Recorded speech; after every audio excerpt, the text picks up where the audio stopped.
अस्सलाम वालेकुम फ्रेंड्स। आज जो हमारा टॉपिक है, हमने अपने चैप्टर नंबर 6 स्टार्ट करना है। प्रीवियस वीडियोस में हमने अपना चैप्टर नंबर 5 डिस्कस किया था और जो मेरे चैनल पे अपलोड हो चुका है चैप्टर नंबर 5 कंप्लीट। जो हमारे क्विक स्टडीज़, एक्सरसाइजेस, प्रॉब्लम्स जितनी भी हैं वो हमने चैप्टर नंबर 5 में डिस्कस कर ली थी। अब हमने अपना चैप्टर नंबर 6 स्टार्ट करना है जो कि inventories and the cost of the sale से रिलेटेड है। तो इससे जो हमने आज डिस्कस करना है टॉपिक वो हमारी क्विक स्टडी 6.1 है और इसमें हमने अपना FIFO, LIFO, weighted average, specific identifications, ये चारों मेथड से हमने जो क्वेश्चन दिया गया वो सॉल्व करना है। तो हम अपने चलते हैं क्वेश्चन की जानिब और पेज नंबर है 249 और चैप्टर नंबर 6 हम पढ़ रहे हैं। तो इसमें हमें जो क्विक स्टडी 6.1 दी गई है वो हमने सॉल्व करनी है। तो हम पढ़ते हैं, Tevin trader start some merchandising business on the December 1 and enters into the 3 inventory purchases. अब वो क्या कहते हैं कि जो हमारे टेविन ट्रेडर्स है उसने स्टार्ट किया है मर्चेंटाइजिंग बिजनेस का और वो December 1 को वो क्या कहते हैं कि interest into the 3 inventory purchases. वो December 1 से क्या करते हैं, अपनी मर्चेंटाइजिंग बिजनेस में इंटर होते हैं और वो क्या कहते हैं कि हम 3 इन्वेंट्री परचेजेस करते हैं। एक December की 7 को करते हैं, एक December की 14 को करते हैं और December की 21 को करते हैं। उसके बाद हमारे पास इसमें देखें ज़रा, जो December की 7 में आगे हमें 10 यूनिट्स दिए गए हैं। ये हमें मतलब बताया गया है कि December की 7 को हमने 10 यूनिट्स परचेज़ किए हैं। कितनी कॉस्ट पे? 5.6 कॉस्ट पे, $6 कॉस्ट पे, ठीक है। तो हमारे पास December की 14 को 20 यूनिट्स हमने परचेज़ किए हैं at the rate of $12 cost. उसके बाद हमारे पास December की 21 है, 15 यूनिट्स हमें दिए गए हैं और हमने 15 यूनिट्स परचेज़ किए हैं एट द कॉस्ट ऑफ, हमारे पास इसमें कॉस्ट कितनी है, हमारे पास जो December की 21 है उसकी कॉस्ट है 12। तो सिंपली हमने क्या करना है, उसके बाद हमारे पास trader sells 15 units for the 25 each of on December 15। अब उन्होंने ऊपर हमें जो परचेजेस दिए हुए हैं, अब यहाँ पे वो कहते हैं कि जो ट्रेडर है वो क्या करता है, सेल्स करता है 15 units for the $25 on the December 15 को वो क्या कहते हैं, सेल्स करते हैं। 8 of the sold units are from the December 7। अब वो जो यूनिट्स सोल्ड करते हैं, 15 यूनिट्स जो वो सोल्ड करते हैं, वो कहते हैं कि जो December की 7 है उसमें से वो 8 यूनिट्स सोल्ड करते हैं and 7 are from the December 14।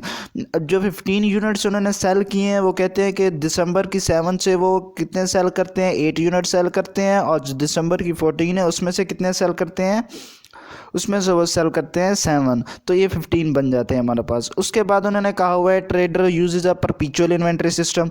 अब हमने परपीचुअल और पीरियोडिक इन्वेंट्री सिस्टम अपना चैप्टर नंबर 5 में भी डिस्कस किया था कि पीरियोडिक और परपीचुअल इन्वेंट्री सिस्टम में जो हमने मर्चेंटाइज इन्वेंट्रीज जो सॉल्व की थी उनकी एंट्रीज वो डिफरेंट थी। अब यहाँ भी हमारे पास परपीचुअल और पीरियोडिक इन्वेंट्री सिस्टम आएगा और हमें परपीचुअल और पीरियोडिक इन्वेंट्री सिस्टम को अलग-अलग डिस्कस करना पड़ेगा। फिलहाल मैं सिंपली आपको क्वेश्चन समझाऊंगा परपीचुअल इन्वेंट्री सिस्टम के कि हम परपीचुअल इन्वेंट्री सिस्टम किस तरह सॉल्व करते हैं इसके क्वेश्चन। उसके बाद हमें कहा गया determine the cost assigned to the December 31 ending inventory when the cost are assigned based on the FIFO, LIFO, weighted average and specific identification. अब वो हमें क्या कहते हैं कि December की 31 को हमने क्या फाइंड करनी है, एंडिंग इन्वेंट्री फाइंड करनी है जो कि FIFO, LIFO, वेटेड एवरेज और स्पेसिफिक आइडेंटिफिकेशन मेथड के ज़रिए से हमने सॉल्व करनी है। तो क्विक स्टडी ये देखें, अब हम इसका सोल्यूशन देखते हैं। क्विक स्टडी 6.1 हम सॉल्व करें और हमने सबसे पहले अपना FIFO मेथड के ज़रिए से क्या निकालनी है, cost of ending inventory by the FIFO method. हमने सबसे पहले ये हेडिंग देनी है अपनी और हमने क्या फाइंड करना है, cost of ending inventory by the FIFO method. अब उसके बाद जो परपीचुअल इन्वेंट्री सिस्टम होता है उसमें हम एक कार्ड बनाते हैं जिसको कहते हैं हम store laser card. Store laser card में शॉर्ट फॉर्म लिखूंगा, store laser card SLC, store laser card. Store laser card हम किस में बनाते हैं, परपीचुअल इन्वेंट्री सिस्टम में बनाते हैं। परपीचुअल इन्वेंट्री सिस्टम में हमारे पास अब हमें पता कैसे चलेगा कि हमने हमारा जो भी सिस्टम है, जो भी मर्चेंटाइज इन्वेंट्री, जो भी बिजनेस है हमारा, वो परपीचुअल इन्वेंट्री सिस्टम है या पीरियोडिक इन्वेंट्री सिस्टम है। अगर फर्स्ट किया इन्होंने हमें नहीं ये परपेचुअल इन्वेंटरी सिस्टम है या ट्रेडर ने कौन सा मेथड यूज़ किया है, इन्वेंटरी सिस्टम कौन सा यूज़ किया, परपेचुअल इन्वेंटरी सिस्टम यूज़ किया या पीरियोडिक इन्वेंटरी सिस्टम यूज़ किया है। तो हमने सिंपल सी एक बात देखनी है अपने क्वेश्चन में कि अगर हमने परचेज और सेल्स दोनों दी गई हैं तो वो क्या होगा, हमारे पास परपेचुअल इन्वेंटरी सिस्टम होगा। ये बात आपने हमेशा याद रखनी है कि अगर हमारे पास क्वेश्चन में जो हमें मर्चेंटाइज बिजनेस की जो इन्वेंट्री परचेजेस या सेल्स जो भी हम परचेज करेंगे या सेल्स करेंगे वो क्वेश्चन में दी गई होंगी। मतलब अब इस क्वेश्चन में हमें दिसंबर की 7, दिसंबर की 14 और दिसंबर की 21 को परचेज दिया गया था, और एक जो हमारे पास दिसंबर का 15 था उसमें हमें क्या दिया गया था, सेल्स का दिया गया था, मतलब सेल्स का दिया गया था। तो हम कहेंगे कि ये हमारे पास क्या होगा, परपेचुअल इन्वेंट्री सिस्टम होगा। अगर हम कहते हैं कि इसमें हमारे पास सेल्स जो हमने यूनिट्स किए हैं वो नहीं दिए होते, सिर्फ हमें परचेजेस दी होती, तो वो क्या होता, पीरियोडिक इन्वेंट्री सिस्टम होता। ये बात आपने हमेशा याद रखनी है। उसके बाद हम बात करते हैं स्टोर लेजर कार्ड की। स्टोर लेजर कार्ड हम किस तरह बनाते हैं। स्टोर लेजर कार्ड में सबसे पहले आपने 4 कॉलम्स बनाने हैं। उसके लिए सबसे पहले डेट का कॉलम, उसके बाद परचेजेस का कॉलम और सेल्स का कॉलम और इन्वेंट्री बैलेंस का कॉलम। ये 4 कॉलम्स आपने बना लेने हैं। सबसे पहले डेट का, दूसरा परचेजेस का, तीसरा सेल्स का और इन्वेंट्री बैलेंस का। उसके बाद हमने अपना क्वेश्चन सॉल्व करना है और सबसे पहले हम देखते हैं कि फाइफो मेथड क्या होता है। फाइफो मेथड का मतलब है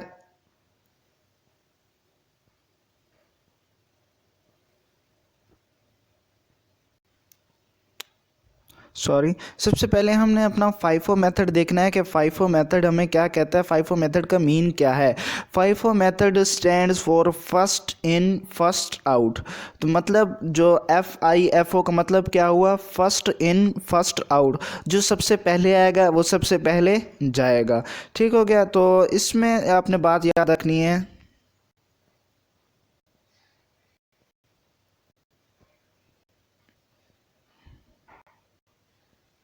फिर ट्रबल शूट हम बता रहे थे कि डिस्कस कर रहे थे कि फाइफो मेथड के बारे में। फाइफो मेथड में हम क्या डिस्कस करते हैं, फर्स्ट इन फर्स्ट आउट। जो चीज़ पहले आएगी वो चीज़ पहले जाएगी। फर्स्ट इन मतलब जो चीज़ पहले आएगी, फर्स्ट आउट मतलब वो चीज़ पहले जाएगी। और लाइफो मीन क्या होगा, लास्ट इन फर्स्ट आउट। जो सबसे लास्ट में आएगी वो सबसे पहले जाएगी। और वेटेड एवरेज में हम सबका एवरेज ले लेंगे। स्पेसिफिक आइडेंटिफिकेशन में हम क्या करेंगे, स्पेसिफिकली हम उनको बताएंगे कि हमारे पास हमें ये चीज़ चाहिए और ये चीज़ चाहिए। हम उनको स्पेसिफिक करके बताएंगे कि हमें ये चीज़ हमने निकालनी है और ये चीज़ हमने ऐड करनी है। स्पेसिफिकली हम उनको बताएंगे। अब सबसे पहले हम अपना फर्स्ट मेथड जो है वो फाइफो मेथड डिस्कस करते हैं।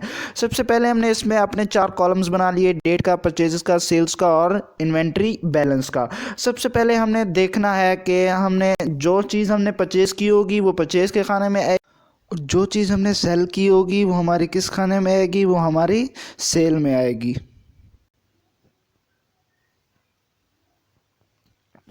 अब उसके बाद हमने अपने कुछ मेथड्स डिस्कस करने हैं जो कि इसमें हम क्वेश्चन को 2 तरीके से सॉल्व कर सकते हैं। एक तो जो मैंने आपके सामने है, एक तो ये मेथड हो गया। दूसरा हमारे पास कौन सा मेथड होता है, दूसरा थोड़ा सा कॉम्प्लिकेटेड मेथड हो जाता है। अगर आप वो सॉल्व करना चाहें तो वो भी कर सकते हैं, उसमें कोई इशू नहीं है। उसमें आपने ये करना होता है कि आपने ये जो यूनिट्स का मेथड है, ये यूनिट्स का कॉलम अलहदा बनाना होगा, अपने जो कॉस्ट है इसका अलहदा बनाना होगा, जो यूनिट कॉस्ट है उसका अलहदा बनाना होगा, और जो टोटल कॉस्ट है इसका कॉलम अलहदा बनाना होगा। फिर ये एक हमारा पास परचेज़ का कॉलम बन जाएगा। उसके बाद सेल्स में आएंगे, सेल्स में भी इसी तरह यूनिट्स का अलहदा और जो हमारी यूनिट कॉस्ट होगी उसका अलहदा, और जो total sales unit total sales की जो यूनिट कॉस्ट होगी वो उसका अलहदा कॉलम बनाएंगे। और इसी तरह हमने इन्वेंट्री कॉलम में भी 3 डिफरेंट कॉलम बनाने होंगे। फिर उसी तरह हमारे पास ये जो परचेज, सेल्स और इन्वेंट्री बैलेंस के टोटल कॉलम्स हमारे पास 4 बनेंगे और फर्दर उनके फिर से कॉलम बनेंगे। तो एक तो ये मेथड है और दूसरा सिंपली जो आपके सामने ये वाला मेथड है। आप जिस तरह भी चाहें, आपको जिस तरह इजी लगे उस तरह आप कर सकते हैं।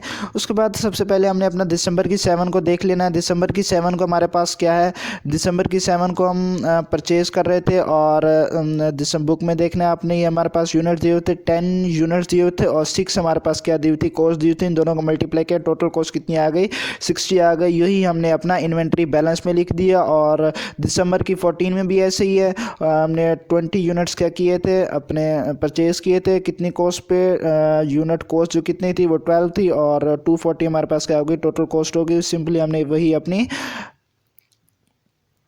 वही हमने किस में रख दी, अपनी इन्वेंट्री बैलेंस में रख दी। उसके बाद आपने जब सेल की बारी आएगी उसके बाद आपने डेट्स का भी ख्याल रखना है कि हमें जो ऊपर परचेजेस दी हुई थी क्वेश्चन में, उसके बाद दिसंबर की 7-14 के बाद हमें डायरेक्ट 21 दिया गया था, लेकिन 15 की एंट्री थी वो हमें नीचे एक्सप्लेनेशन में दी गई थी। तो ये बात आपने हमेशा याद रखनी है कि आपने डेट्स को भी फॉलो करना है, मतलब 14 के बाद 15 आता है तो 15 ही आपने लिखना है। मतलब सेल जो हमारे पास होंगे वो अब उसकी एंट्री, उसकी जो हमारे पास ट्रांजैक्शंस या इन्वेंट्री होगी वो पास होगी। उसके बाद हमने देखना है कि हमने कितने यूनिट्स सेल किए थे। हमने 15 यूनिट्स सेल किए थे, तो 15 यूनिट्स हमें सेल करने हैं। और इसमें हमने देखना है कि हमारे पास FIFO मेथड्स है, मतलब जो पहले हैं वो पहले जाएंगे। अब हमने 15 यूनिट सेल करने हैं ना, तो ये देखें ज़रा 10 यूनिट्स यहाँ पे दिए गए हैं, तो 10 यूनिट्स हमने क्या कर दिए, यहाँ से हमारे पास 10 यूनिट्स हमारे पास सेल हो गए। उसके बाद हमारे पास 20 यूनिट्स आ जाएंगे। 20 यूनिट्स में से हमने कितने यूनिट्स सेल करने होंगे, 5 यूनिट सेल करने होंगे, फिर ही हमारे पास जाके 15 यूनिट्स सेल होते हैं। उसके बाद हमने क्या किया, 15 यूनिट्स हमारे पास पूरे हो गए और कॉस्ट हमारे पास कितनी हो गई, यही 12 वाली हो गई। और हमने फिर क्या किया, 5 × 12 हमारे पास कितना हो गया, 60 हो गया। और हमने सबसे पहले क्या करना होगा, जब भी सेल की बात आएगी दिसंबर की 15 में, सबसे पहले हमने यहाँ क्या लगानी होगी, लाइन लगानी होगी। और हमने फिर ऊपर से देखना होगा कि FIFO मेथड है, तो सबसे ऊपर वाले जो होंगे वो हमने सेल करने होंगे। अगर हमारे पास ऊपर वाले खाने से पूरे ना हुए तो हमने नीचे से ले लेने हैं। मतलब अब 15 यूनिट सेल करने थे तो यहाँ पे 10 यूनिट्स ये हो गए और 5 यूनिट्स हमने यहाँ से सेल कर दिए। तो 5 × जो यूनिट कॉस्ट होगी वो यूनिट कॉस्ट हमने वही लेनी होगी जो हमारी उसी जो हमारी परचेज वाली में होगी वही हमने लेनी होगी। मतलब ये नहीं कि अगर हम यहाँ से 5 यूनिट सेल कर रहे हैं और हमने यूनिट्स तो यहाँ से 5 सेल कर दिए, लेकिन कॉस्ट हमने क्या लिख दी, 6 लिख दी इसमें भी, तो वो हमारे पास गलत होगा क्वेश्चन, वो आंसर भी हमारा गलत आएगा, वो क्वेश्चन भी हमारा गलत होगा। तो आपने इस बात का ख्याल रखना है कि जो हमने यूनिट्स सेल किए होंगे वही कॉस्ट और वही हमारे पास यूनिट्स आएंगे। और इसमें से हमने 10 के 10 यूनिट सेल कर दिए और हमें 5 यूनिट्स मोर सेल करने थे, तो हमने 5 यूनिट्स यहाँ से सेल कर दिए, कॉस्ट हमारे पास 12 आई और फिर हमने इन दोनों को मल्टीप्लाई किया और 60 ही हमारे पास आ गए। और हमने क्या किया, हमने 15 यूनिट्स सेल करने थे, 15 यूनिट्स हमने सेल कर दिए। अब हमारे पास यूनिट्स बचे कितने हैं हमने वो देखना है। अब हमारे पास यूनिट्स कितने बचे थे, अब ये हमने यूनिट्स जितने भी बचे होंगे वो हमने लिख देने होंगे। अब हमने देखना है कि यहाँ से हमारे पास कितने यूनिट्स बचे थे, 15 यूनिट्स हमारे पास। अब ये देखें ज़रा, 10 यूनिट्स हमने यहाँ के सारे सेल कर दिए थे, ये हमने मिटा दिया। मतलब ये हमारे पास अब जो हमारी वैल्यूज थी ये रही ही नहीं है हमारे पास। उसके बाद हमने अब देखना है हमने कितने यूनिट्स यहाँ से सेल किए थे। हमने यहाँ से कितने यूनिट सेल कर दिए थे, 5 यूनिट्स हमने यहाँ से सेल कर दिए थे। कितने यूनिट्स रिमेनिंग बचे थे हमारे पास, 15 यूनिट्स हमारे पास क्या बचे थे, रिमेनिंग बचे थे। तो 15 यूनिट्स हमने क्या लिख दिए, रिमेनिंग लिख दिए। उसके बाद हमने देखना है अपना जो हमारी कॉस्ट होगी वो हमने लिख दी और इन दोनों को क्या कर दिया, मल्टीप्लाई कर दिया और 180 हमारे पास क्या आ गया, टोटल कॉस्ट आ गई। उसके बाद हमने दिसंबर की जो हमारे दिसंबर की 21 है उसमें आ जाना है। दिसंबर की 21 में हमने क्या किया था, परचेज़ किया था, वही परचेज़ हमने सारा लिख दिया यहाँ पे। और इन्वेंट्री बैलेंस में भी हमने फिर वही परचेज़ लिख दिया। और हमारे पास फिर जो हमने यूनिट्स हमारे पास थे, टोटल यूनिट्स हमने ऐड कर ली और जो टोटल कॉस्ट थी वो हमने क्या कर ली, ऐड कर ली। अब हमारे पास क्या आ गए, 30 यूनिट्स हमारे पास आ गए। और जो हमने फाइंड करना था कॉस्ट ऑफ एंडिंग इन्वेंट्री वो हमारे पास क्या आ गई, 390 आ गई हमारे पास। उसके बाद हम अपना चलते हैं अपना नेक्स्ट क्वेश्चन की तरफ। जो हमारा नेक्स्ट पार्ट है वो है cost of ending inventory by the LIFO method. अब लाइफो मेथड में हमने क्या करना है, लास्ट इन फर्स्ट, और मतलब जो लास्ट में होंगे वो सबसे पहले जाएंगे। तो सिंपली हमने जो जिस तरह उसमें किया था, जो हमारी परचेजेस थी वही हमने इन्वेंट्री बैलेंस में लिख दी, सेम टू सेम वही काम सारा। सिर्फ हमने इसमें करना क्या है, जो लास्ट इन फर्स्ट, मतलब जब सेल की बारी आएगी, जब हमने सेल करने होंगे यूनिट, सबसे पहले यहाँ हमने क्या लगानी होगी, एक लाइन लगानी होगी। मतलब टोटल के लिए जो हम लाइन लगाते हैं सबसे पहले हमने क्या लगानी होगी, वो लाइन लगानी होगी। यहाँ हमने क्या लाइन लगा दी और उसके बाद हमने देखना है कि मेथड कौन सा है, लाइफो मेथड है और हमने यूनिट्स कितने सेल करने हैं, 15 यूनिट सेल करने हैं। मेथड है लास्ट इन फर्स्ट, मतलब जो लास्ट में है वो सबसे पहले जाएंगे और लास्ट में जो क्या है 20 मल्टीप्लाई 12 जो 240 है ना, तो हमें इसमें से कितने यूनिट सेल करने हैं, 15 यूनिट सेल करने हैं। तो 15 यूनिट्स हमने सेल कर दिए और जो कॉस्ट थी वो 12 की 12 ही रही और हमने 12 की 12 कॉस्ट लिख दी, इन दोनों को मल्टीप्लाई किया तो हमारे पास कितनी टोटल कॉस्ट आ गई, 180 आ गई। अब सेकंड बात ये कि हमारे पास यूनिट्स बचेंगे कितने, इसमें से अब हमने ये जो टोटल लाइन लगाई थी इसमें से हमारे पास यूनिट्स कितने बचे।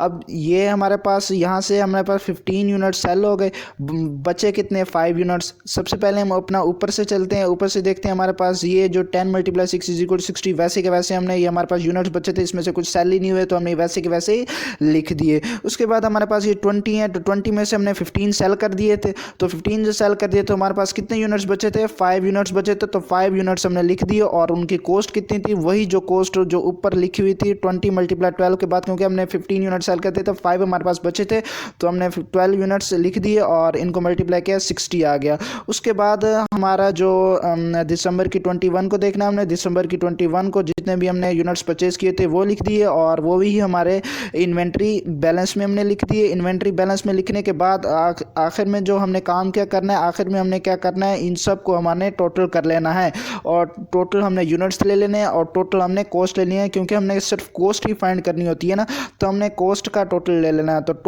टोटल कॉस्ट हमारे पास कितनी आ गई, 330 आ गई और हमारे पास टोटल यूनिट्स कितने आ गए, 330 यूनिट्स आ गए। और आपने एक बात हमेशा याद रखनी है कि टोटल यूनिट्स सब में बेशक लाइफो मेथड हो, फाइफो मेथड हो, वेटेड एवरेज मेथड हो, स्पेसिफिक आइडेंटिफिकेशन मेथड हो, 30 के 30 यूनिट्स ही हमारे पास बचने चाहिए, इससे ज़्यादा हमारे पास नहीं आने चाहिए। अगर ज़्यादा एक यूनिट भी आएगा तो हमारा क्वेश्चन आंसर सब गलत होगा। उसके बाद हम बात करते हैं अपनी cost of ending inventory by the weighted average method. Weighted average method में सबसे पहले आपने क्या करना है, वेटेड एवरेज में उसी तरह से जो हमने परचेज किए होंगे वो लिख देना है। जितनी भी हमने परचेज किए होंगे सबसे पहले आपने वो परचेजेस लिख देनी है। अब हमारे पास जब वेटेड एवरेज की बात आएगी ना, वेटेड एवरेज में आपने क्या करना है, पहले हम टोटल की एक लाइन लगाते थे, अब हमने टोटल की 2 लाइन लगानी है। अब हमने वेटेड एवरेज लेना है ना, तो वेटेड एवरेज में हमने इन सब का टोटल ले लेना है। अभी हमने सब का टोटल कैसे लेना है, 30 को 30 कर देना है, 30 हमने ये ले लिए, अपने जो यूनिट्स थे इनका टोटल ले लिया और ये जो हमारे पास अपना टोटल कॉस्ट थी इनको हमने टोटल कर दिया। टोटल हमारे पास कॉस्ट कितनी आई, टोटल हमारे पास जब हमने 60 को और 240 को हमने ऐड किया तो हमारे पास कितना आ गया, 300 आ गया। उसके बाद आपने ये बात हमेशा याद रखनी है कि ये बात आपने हमेशा याद रखनी है कि ये जो इसके कॉस्ट लिखनी है ना आपने वेटेड एवरेज मेथड में, ये इनका टोटल, इनका सम नहीं लेना, आपने हमेशा याद रखनी है ये बात। जब भी आप ये जो टोटल, जब भी कॉस्ट की बात होगी वेटेड एवरेज में, तो आपने जिस तरह ये जो यूनिट्स का सम करके ये 30 यूनिट्स लिख दिए और 60 + 240 करके 300 यहाँ पे लिख दिया टोटल कॉस्ट, उसी तरह आपने ये जो यूनिट की कॉस्ट होगी ये 6 + 12 करके आपने 18 यहाँ पे नहीं लिखनी। उसकी भी एक जो हमारे पास मेथड होता है इसकी कॉस्ट निकालने का, वो क्या होता है, जो हमारे पास टोटल यूनिट्स होंगे, टोटल कॉस्ट होगी, उसको हमने जो टोटल यूनिट्स होंगे उस पर डिवाइड कर देना होगा, मतलब 300 डिवाइडेड बाय 30 करना होगा हमें। तो हमारे पास कितना आंसर आ जाएगा, अपना 10 आंसर हमारे पास आ जाएगा।